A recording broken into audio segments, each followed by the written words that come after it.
So Greg, why don't you tell us about your concept for St. John Couture?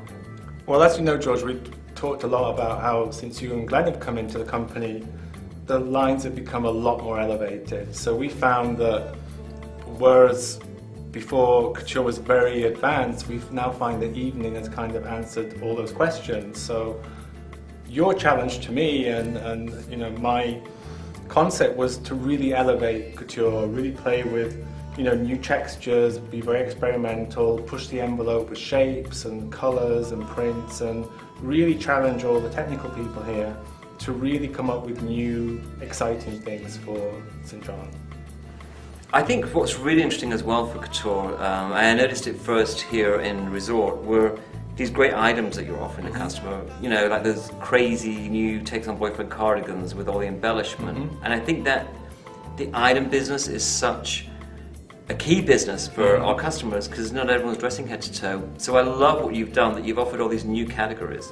Well, I just think, again, we were talking about this and we think that maybe before Couture was very suit driven, and I think, women have a lot more occasions to wear, a more elevated fashion forward thing. And we were joking earlier, I've even seen people doing grocery shopping in Couture jackets, and I know it was London, it was Harrods, but it shows that those ladies don't really care if it's they just want to have something great they can wear. So I think no, I agree. And as I keep saying, there are no rules anymore, so this works perfectly. Maybe you'd like to tell our customers a little bit about how you build these colour stories, because I know these prints that you're using and these stitches are really kind of amazing.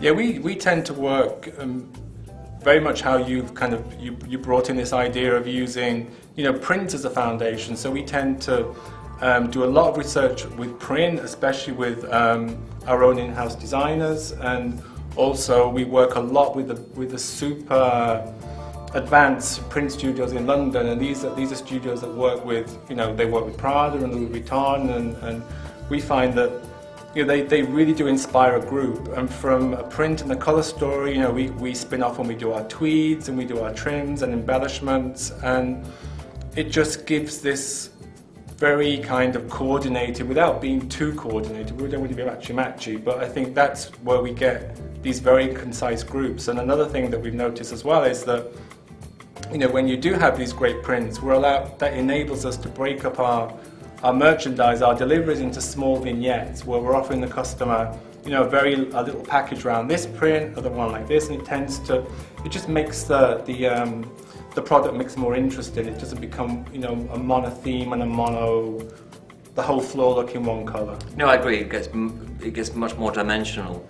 And I think what is nice in Couture, again, which is slightly different from Collection and Evening, is the mixes you do are a little bit more offbeat. Yeah, absolutely. It's like she's just really savvy and throwing them together herself, but really you've done the work for her. Yeah. And I think that's really interesting what you've done, because some of the colour mixes are really sophisticated, I think. This season, particularly for Resort, we loved the idea of 1950s because it felt very right for the moment. We reference a lot of Hitchcock movies, Tippi Hedren, all those stars. We actually called the line loosely kind of Hitchcock blondes because we really like that idea.